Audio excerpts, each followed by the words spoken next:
থেকে কিছু ড্রাগন ফল কিনে নেওয়া হয়েছে। তো সেই ড্রাগন ফলগুলো এখন ঢালা হচ্ছে। আমরা তো নিয়মিত ভিডিও আপলোড দিতে পারছি না, তো আমরা অনেক দুঃখিত।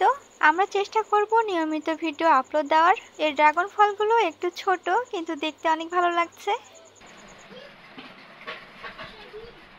আজকে বেগুন আর কচু দিয়ে মাছ রান্না করা হবে, সেজন্য আমি কচু কাটতে লেগেছি। তো প্রথমে আমি কচু ছিঁড়ে নিয়েছি চামচের সাহায্যে, তারপর আমি বটির সাহায্যে কেটে নিচ্ছি। কচু বেগুন দিয়ে মাছ রান্না করলে খেতে ভালোই লাগে। আর ইলিশ মাছ হলে তো আর কোনো কথাই ছিল না, কিন্তু আজকে ইলিশ মাছ দিয়ে রান্না করা হচ্ছে না।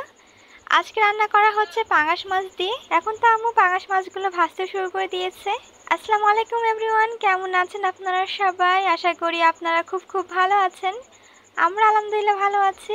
আম্মু যেহেতু এখন পাঙাশ মাছ ভাজছে, তো একটু সাবধানেই ভাজছে, কারণ পাঙাশ মাছ ভাজার সময় একটু বেশি ফোটে আর গায়ে এসে পড়ে, তো সেই কারণে একটু ভয় লাগে। আমাদের তো পাঙাশ মাছ খেতে ভালোই লাগে, কারণ পাঙাশ মাছে তো বেশি কাটা থাকে না। আব্বু তো অন্যান্য সময় অন্যান্য মাছ নিয়ে আসে, কিন্তু এইবার আব্বু নিয়ে এসেছে পাঙাশ মাছ। তো এখন তো পাঙাশ মাছ ভাজা হচ্ছে, আম্মু মচমচে করে পাঙাশ মাছ ভেজে নেবে।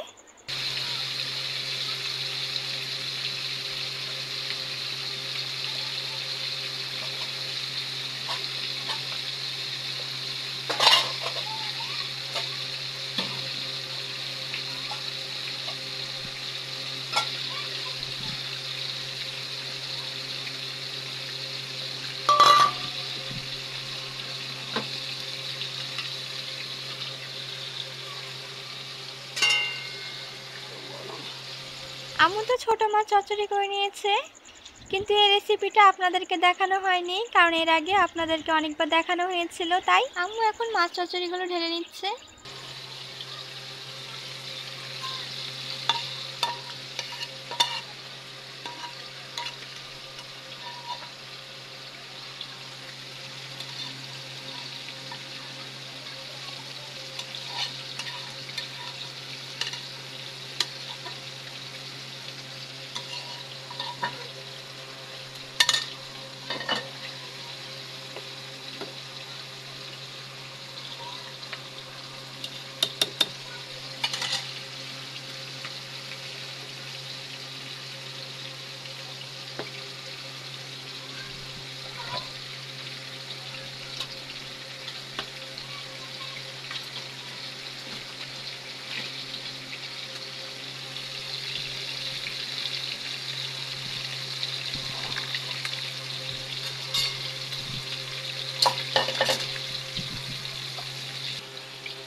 এখন মাছের পিসগুলো ভালোভাবে উল্টে দিচ্ছে, একটু সময় নিয়ে ভাজছে।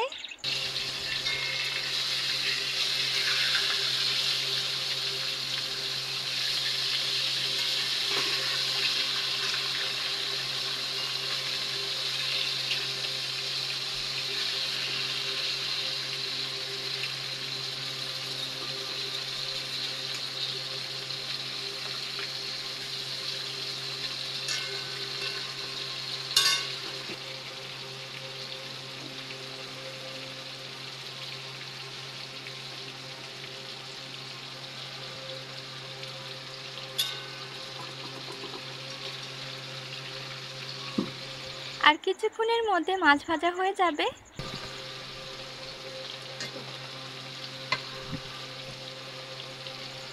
মাছ ভাজা তো হয়ে গেল, এখন আম্মু তরকারি রান্না করে নিবে। তো সেজন্য কড়াই পেঁয়াজ মরিচ আর মশলা দিয়ে দিয়েছে, মানে আদা রসুন বাটা দিয়েছে আর কি। এখন দিয়ে দিল আস্ত জিরা।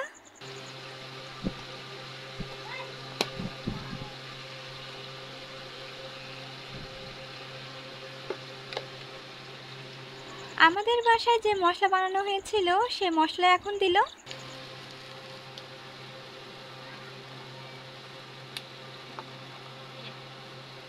এখন একে একে বাকি সব মশলা দিয়ে দিবে।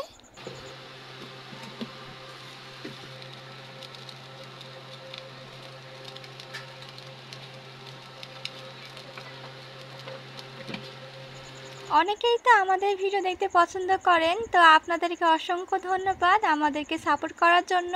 আশা করি বাকি দিনগুলোতে আপনারা এইভাবে আমাদেরকে সাপোর্ট করবেন। আম্মু তো সব ধরনের মশলা দিয়ে দিয়েছে, এখন মশলা ভালো করে কষে নেবে। যেই কোনো রান্নার ক্ষেত্রে মশলা একটু ধৈর্য নিয়ে কষাতে হয়, মশলা কষানো না হলে তো আর খেতে ভালো লাগে না।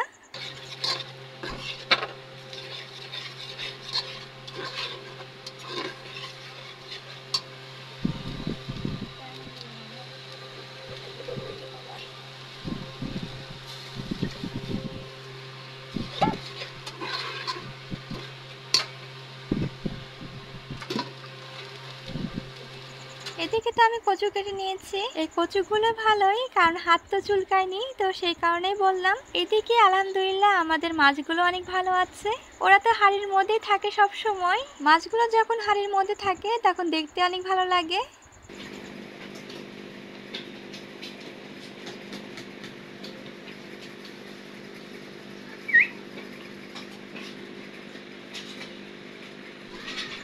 ক্যামেরা দেখে ওরা তো লজ্জা পেয়েছে, যার কারণে হাঁড়ির মধ্যে ঢুকে পড়েছে। আমাদের নয়নতারা ফুলগুলো অনেক ভালো হয়েছে, আপনারা তো দেখতেই পাচ্ছেন অনেকগুলো ফুল ফুটেছে। আমাদের গোলাপ গাছে আবারও অনেক গোলাপ আসছে। তো এবার হয়েছে আমাদের সাদা গোলাপ। তো সাদা গোলাপগুলো দেখতে অনেক ভালো লাগে। এই টবে 2টা নয়নতারার ফুল গাছ লাগানো হয়েছে। আশা করি গাছগুলো হয়ে যাবে, মানে বেঁচে যাবে আর কি।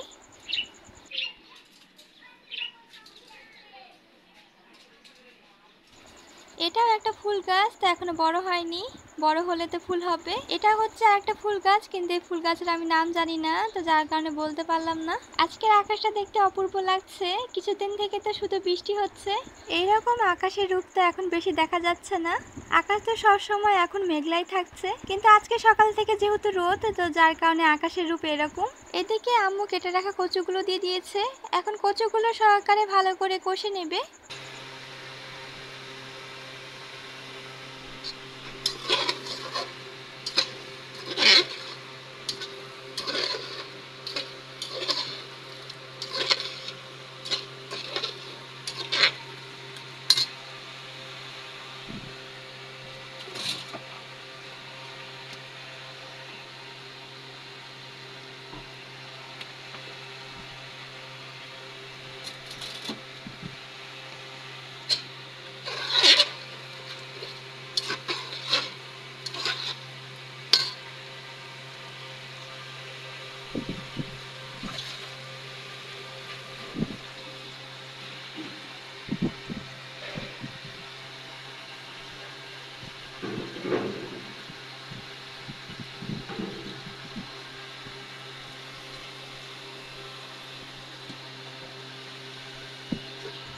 কচু ভালো করে কষে নিয়েছে, এখন পনের মতো পানি দিয়ে দিচ্ছে। কার কার কচু বেগুন দিয়ে মাছ খেতে ভালো লাগে অবশ্যই কমেন্ট করে জানিয়েন। আমাদের তো খেতে অনেক ভালো লাগে।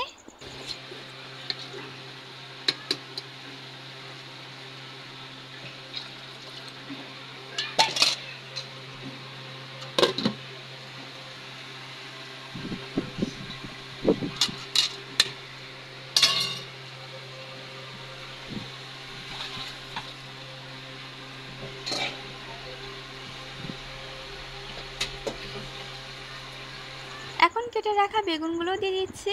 অনেকেই আগে বেগুন সহকারে কষে নেয়, কিন্তু আম্মু বেগুন একটু পরে দেয়। আমি ভালোভাবে পানি ঝরিয়ে বেগুনগুলো দিয়ে দিচ্ছি।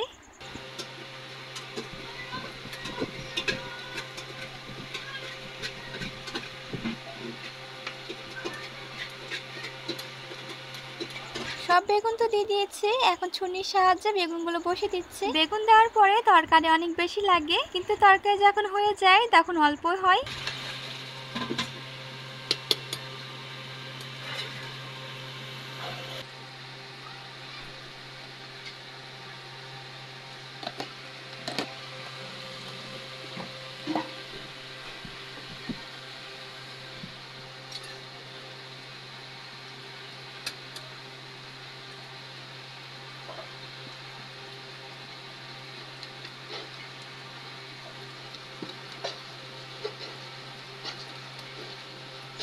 মাছ ভাজা তো দিয়ে দেওয়া হয়েছে, এখন তরকারি তাড়াতাড়ি হয়ে যাবে আর বেশিক্ষণ লাগবে না। সন্ধ্যা হয়ে গিয়েছে, তা আমি এখন ড্রাগন ফলগুলো কেটে নিচ্ছি।